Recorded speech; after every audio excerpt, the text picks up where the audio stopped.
कोटा की एक स्टूडेंट, नाम काव्या, उम्र 20 साल, रहने वाली मध्य प्रदेश के शिवपुरी की। उसके फादर एक प्राइवेट स्कूल के ओनर, मालिक। और अचानक 18 मार्च को उनके मोबाइल पर एक मैसेज और एक तस्वीर आती है। तस्वीर काव्या की थी, उसके हाथ पैर बंधे हुए थे, मुंह पर कपड़ा बंधा हुआ था और मैसेज में ये लिखा था कि तुम्हारी बेटी काव्या को किडनैप कर चुके हैं, 30 लाख रुपए दे दो वरना काव्या को मार डालेंगे। ये कहानी आपको डिटेल में सुनाई। 18 मार्च की बात है जब पुलिस ने रिपोर्ट लिखी थी, कोटा पुलिस ने। आज 3 अप्रैल है, यानी करीब 14-15 दिन तो हो गए। 15 दिन। दो स्टेट की चीफ मिनिस्टर, 2 स्टेट की पुलिस, कई टीमें लगातार इन 15 दिनों तक इधर उधर भटकती रही। जहाँ जहाँ काव्या या उसके फिर दोस्त का लोकेशन मिलता, पुलिस वहाँ जाती, लेकिन मिलती नहीं काव्या ना उसका दोस्त।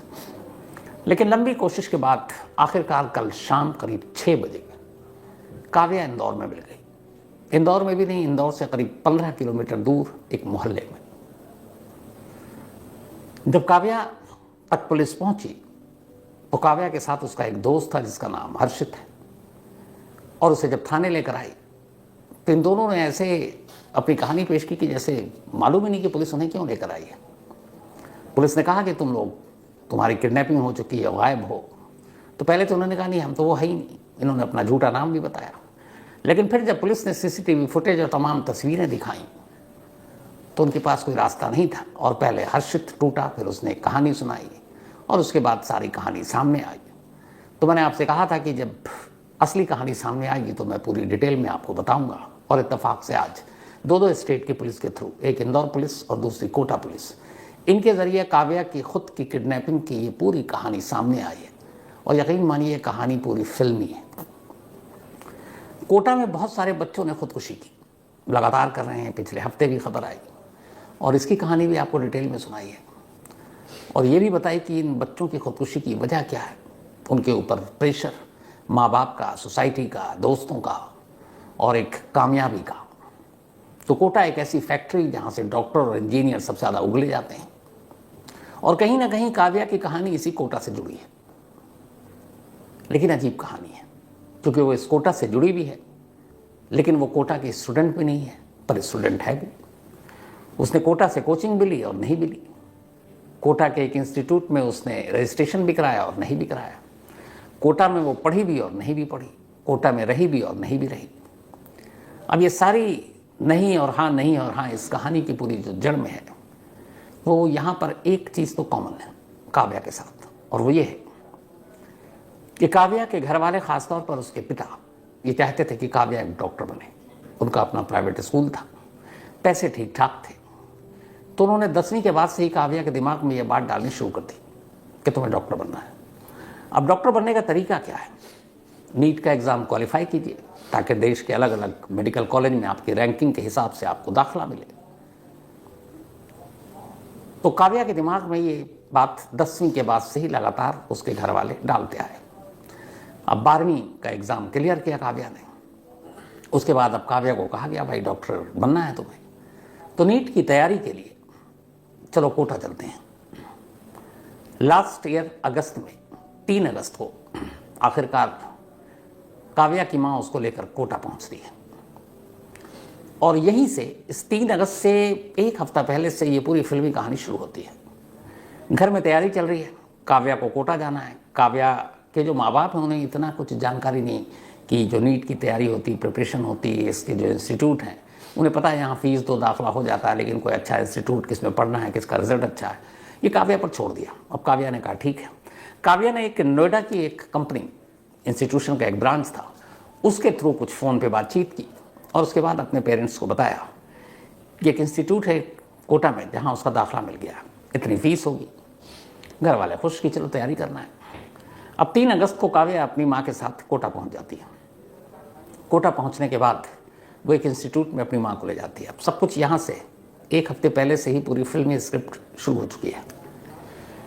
कोटा जाती है माँ और ये दोनों, पहले एक गेस्ट हाउस में रुकते हैं, तैयार होते हैं, उसके बाद एक इंस्टीट्यूट में पहुँचते हैं। ले जाकर काव्या अपनी माँ को इंस्टीट्यूट के रिसेप्शन के पास बिठा देती है और फिर कुछ देर तक ऐसे करती है जैसे वो फॉर्म भर रही है और बाकी फॉर्मेलिटी पूरी कर रही है। 1-2 घंटा वो बिताती है। उसके बाद माँ के पास आती है, एक पेपर दिखाती है। माँ को ये सब पता नहीं, कहती है मेरा यहीं दाखिला हो गया, अब मैं इसी इंस्टीट्यूट में पढ़कर नीट की तैयारी करूँगी और फिर डॉक्टर बनूँगी। माँ भी खुश। अब वो कहती है चलो, हमने इंस्टीट्यूट के थ्रू एक गेस्ट हाउस भी अपना जो जहाँ पे पीजी है वो भी बुक कर लिया। तो वो एक जगह ले जाती है, फिर कहती है कि यहाँ भी है लेकिन तब तक यहाँ पे सारी फॉर्मेलिटी पूरी हो, तो उसी के पास एक गेस्ट हाउस है, तो 2-3 दिन वहाँ रहते हैं और उसके बाद फिर चले जाएंगे। तो अब वो अपनी माँ को एक पीजी में भी ले जाती है, पीजी में भी बिठाती है, रिसेप्शन पे जाती है, कुछ कागज़ फॉर्म वॉर्म दिखाती है, माँ को लग रहा सब फॉर्मेलिटी पूरी कर रही है। थोड़ी देर के बाद वो माँ के पास आती है, कहती पीजी का भी डन हो गया। तो इंस्टीट्यूट डन, पीजी डन। अब वो माँ को कहती है कि यहाँ पे शिफ्ट होने के लिए 1-2 दिन में शिफ्ट हो जाऊँगी। माँ कहती है ठीक है बेटा। अब उसके बाद वो गेस्ट हाउस जाती है, माँ फिर वहाँ फ्रेश होती है, उसके बाद कहती है कि अब तेरे पापा अकेले हैं शिवपुरी में, तब मैं निकल रही हूँ। और माँ अब मुतमईन होकर कि बेटी का दाखिला हो चुका है इंस्टीट्यूट में, पीजी की बात हो चुकी है, अब वो वापस अपनी बेटी को तमाम हिदायतों के साथ शिवपुरी के लिए 3 अगस्त की शाम में निकल जाती है। अब माँ गई, माँ के जाने के बाद अगले 3, 4, 5 अगस्त तक काव्या उसी जगह रहती, इंदौर में। और माँ के जाती है उसका एक दोस्त अब उसको ज्वाइन कर लेता है। अब दोनों इंदौर में। इन 3 दिनों में काव्या वहाँ टाइम पास नहीं करती। इन 3 दिनों में वो फिर से कई इंस्टीट्यूट जाती है, उसके बाद पीजी जाती है, वहाँ की अलग अलग तस्वीरें लेती है। तस्वीरों की ख़ास बात ये होती है कि उसमें बोर्ड और साइन बोर्ड ना दिखाई दे। इसके बाद फिर वो इंदौर के अलग अलग बाज़ारों में, मार्केट में, मॉल में, इन जगहों पर घूमने जाती है, पार्क में, और उन सब जगहों पर अपने मोबाइल से कोटा की तमाम तस्वीरें लेती है। तो वो कोटा में 3 दिन रहती है, 3, 4, 5 अगस्त। और इन 3, 4, 5 अगस्त के दौरान उसने अपने मोबाइल की फ़ोटो गैलरी में बहुत सारी कोटा की फैक्ट्री को सेव कर लिया, अलग अलग लोकेशन के। उसके बाद 6 को अब वो कोटा से खामोशी से निकलती है और पहुंच जाती है इंदौर, जहां वो कभी पहले भी रही थी। अब इंदौर में एक किराए का घर, और उस किराए के घर में वो अपने दोस्त हर्षित के साथ रहना शुरू कर देती है। इसको आप यूं भी कह सकते हैं कि शायद लिव इन में रहना शुरू कर देती है। अब लेकिन बेटी कोटा में है, रह इंदौर में रही है, क्या घर वालों को शक नहीं होगा? इस बात का ख्याल काव्या को भी था। अब वो करती ये है कि बीच बीच में रोज़ाना वो फ़ोन करती, सुबह और शाम, और हर 3-4 दिनों में वो अपनी मम्मी के मोबाइल पर 1-2 फ़ोटो कोटा के भेज देती कि आज मैं यहाँ गई, आज यहाँ गई। कुछ उसने सेल्फी ले रखी थी, और वो अपनी सेल्फी वाली तस्वीर भी अपने घर वालों को भेज देती। अब माँ देखती है, ख़ासतौर पर जब वो सेल्फी और ऐसी तस्वीर लेती तो उसमें कोटा की कोई ना कोई माइलस्टोन वाली जगह होती जिसमें कोटा लिखा हुआ है। तो अब उन तस्वीरों को देखकर घर वालों को यह है कि बेटी कोटा में है, बेटी कोटा में रह रही है। और फिर उसने कुछ इमरजेंसी नंबर के लिए अपने ही हर्षित के 1-2 दोस्तों का भी नंबर दे दिया कि कई बार ऐसा होता है कि मान लीजिए बैटरी ख़त्म कुछ और माँ बाप ने फ़ोन कर लिया। उसने लैंडलाइन नंबर कभी इंस्टीट्यूट या फिर अपने पीजी का दिया ही नहीं अपने पेरेंट्स को। पेरेंट्स ने भी कहा कि आजकल मोबाइल का दौर है, तो मोबाइल ही नंबर है। तो जब भी वो उसके दोस्त के नंबर पे फ़ोन करते, दोस्त फ़ौरन काव्या को बताता तुम्हारे घर से फ़ोन आ रहा है, वो पलट कर कॉल करती, शक की गुंजाइश ख़त्म हो जाती। इसी तरीके से उसने महीनों निकाल दिया, सितंबर से लेके अब मार्च। अब इसी बीच में उसे ये पता था कि अब होली आ रही और होली में उसे घर जाना है, क्योंकि अब तक वो पढ़ाई के नाम पर, टेस्ट के नाम पर नहीं जा रही थी। अच्छा, बीच बीच में वहाँ पढ़ रही है तो टेस्ट भी होते हैं इंस्टीट्यूट में, और कोटा के हर इंस्टीट्यूट की एक ख़ास बात ये होती है कि जब वो बच्चों को दाखिला देते हैं तो पेरेंट्स का नंबर होता है, और उस इंस्टीट्यूट की तरफ से ऑटोमेटिक कंप्यूटराइज मैसेजेस जाते हैं फैमिली के पास, चाहे वो टेस्ट के मार्क्स हों, कितने नंबर आए, कैसा परफॉर्म कर रहे हैं बच्चे, वो सारी डिटेल, फीस अगर ड्यू है उसके बारे में, फीस रिसीव हो गया उसके बारे में। तो ये जानकारी भी काव्या ने ले रखी थी। अब काव्या क्या करती कि अपने एक दोस्त के नंबर पर हर महीने अपने पापा को एक मैसेज भेजती, टेस्ट मार्क्स, कि इस टेस्ट में मुझे इतने नंबर आए, इस टेस्ट में इतने नंबर आए, और वो नंबर बिल्कुल ठीक ठाक होते। तो घर वालों को भी लगा कि इसके नंबर भी टेस्ट में अच्छे आ रहे हैं, लड़की ठीक है, पढ़ाई लिखाई पर ध्यान दे रही है, तस्वीरें कोटा की आ ही रही हैं, घूमने फिरने की, कभी शॉपिंग, कभी मॉल, कभी दूसरे बच्चों के साथ। उसने कोटा के कई बच्चों के साथ भी फ़ोटो खींच रखे थे, सेल्फी, वो भी जारी है, शक की कोई गुंजाइश नहीं, मतलब पूरी फिल्मी हर तरफ से।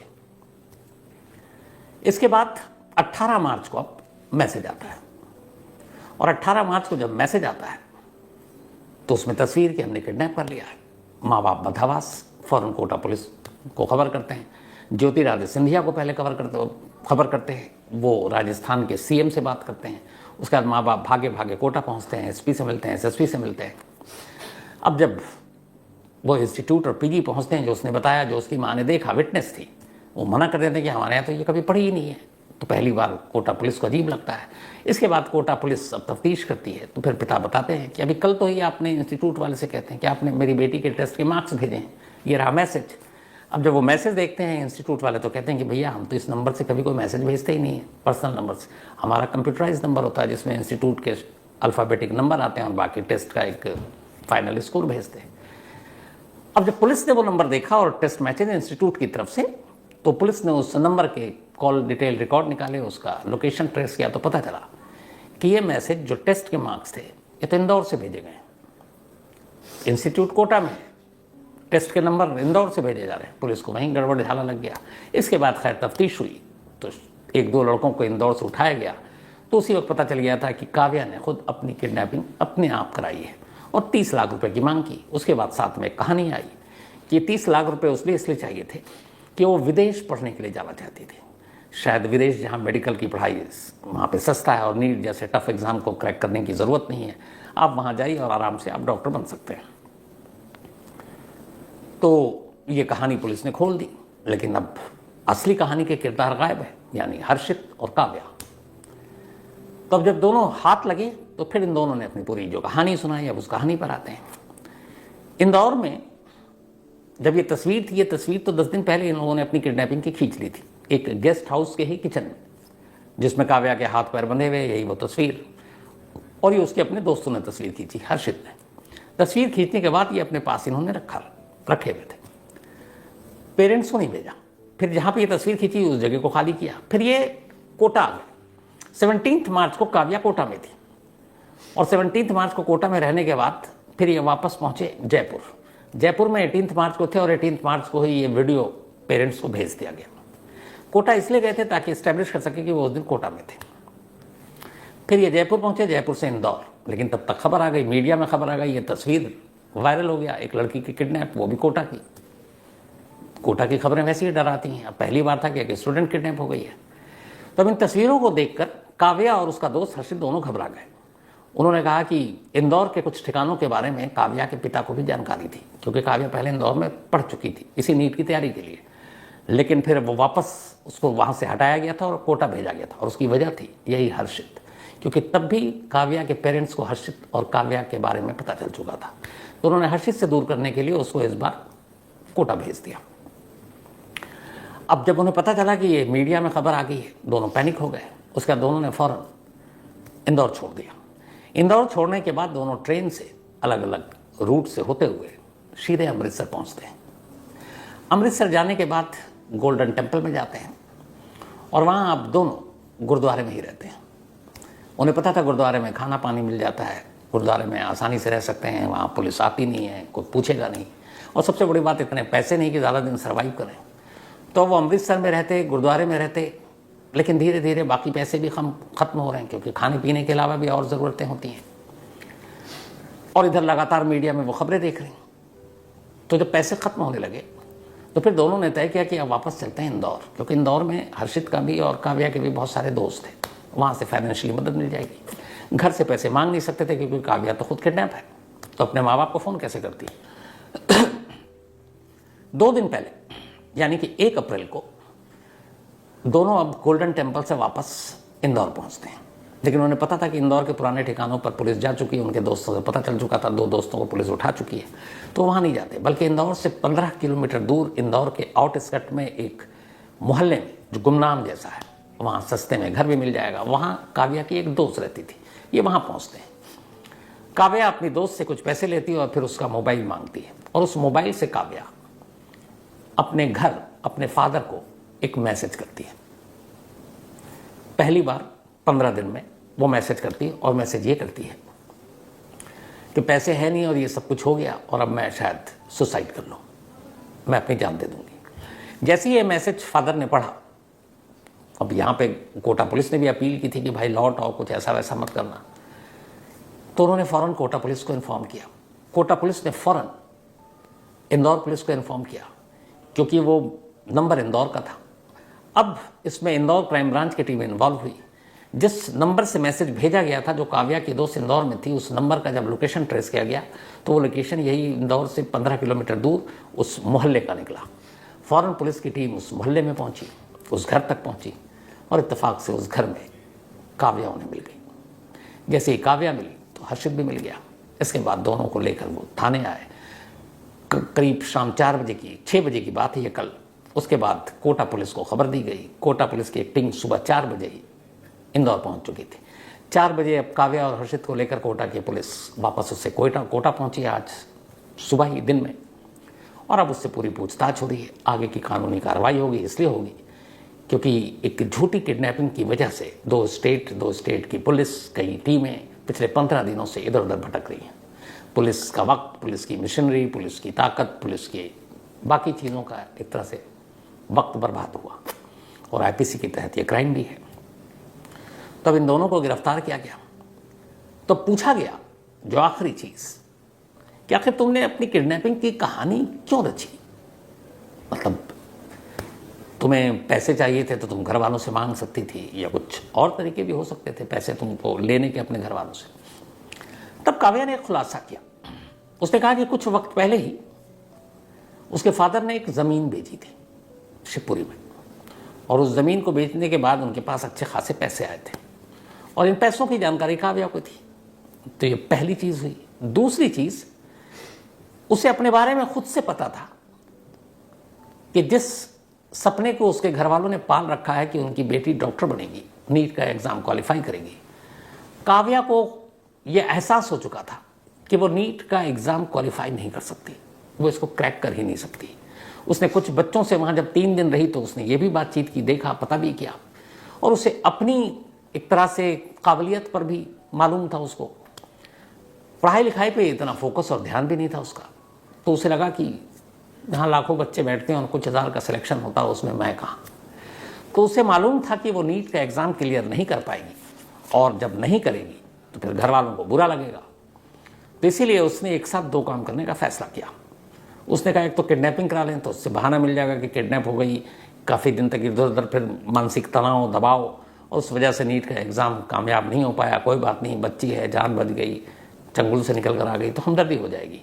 और दूसरा, वो पैसे भी आ जाएंगे जो पापा ने घर ज़मीन बेच कर दिए थे, तो उससे वो अपने पार्टनर के साथ इंदौर में अच्छी एक लाइफ भी बिता सकती है। ये 2 वजह थी जिसने एक 20 साल की स्टूडेंट को अपने ही किडनैपिंग के लिए आइडिया दिया।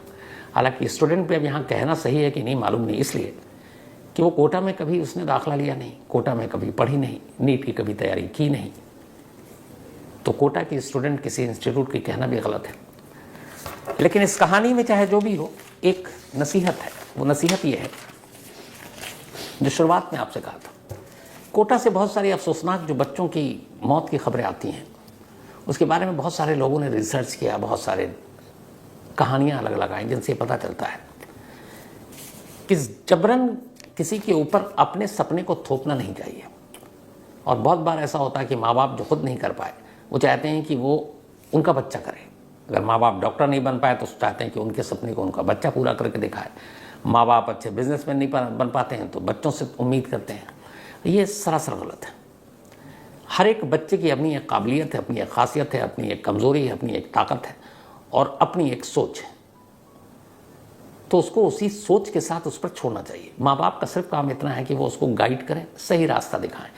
आखिरी फैसला लेने का हक बच्चों पे छोड़ दें। वही बच्चा जो शायद नीट या फिर बाकी एग्ज़ाम क्वालिफाई ना करे, लेकिन बाकी चीज़ों में बहुत बेहतर हो सकता है, चाहे वो बिजनेस हो, चाहे वो स्पोर्ट्स हो, चाहे वो एंटरटेनमेंट हो, चाहे वो सिंगिंग हो, चाहे आर्ट हो, कल्चर हो। तो जो उसकी ताकत है उसकी तरफ ध्यान देना चाहिए, वरना अंजाम यही जो कोटा में हम लगातार देखते आ रहे हैं। बच्चा खुद सबसे बेहतर जज होता है कि वो क्या कर पाता है। अगर उसे मालूम है कि वो एग्ज़ाम कभी भी क्रैक नहीं करेगा, तो जैसे जैसे माँ बाप कहेंगे और अटेम्प्ट, तो फिर उसके ऊपर एक बर्डन पड़ता जाता है, और फिर एक दौर आता है जब उसे लगता है कि उसके इर्द गिर्द सिर्फ नाकामी है, और यही नाकामी किसी को कुछ भी करने के लिए मजबूर कर देती है। ये बहुत बार हम लोगों ने देखा है। तो मैं एक बार फिर से इसीलिए तमाम पेरेंट्स से यही कहूँगा कि आप उसको सपोर्ट कीजिए, साथ दीजिए, पर अपना ड्रीम, अपनी जो आप शायद कभी नाकाम रहे हैं और आप बच्चों के ज़रिए पूरा करना चाहते हैं, ये गलत है, ये नहीं करना चाहिए। जो उसको बेहतर लगे, जिसमें वो बेस्ट कर सके, उससे पूछना चाहिए और पूरी आज़ादी देनी चाहिए और सपोर्ट करना चाहिए कि तुम ये करो। तो शायद फिर मासूम बचपन के साथ जो हो रहा है वो रुक जाए।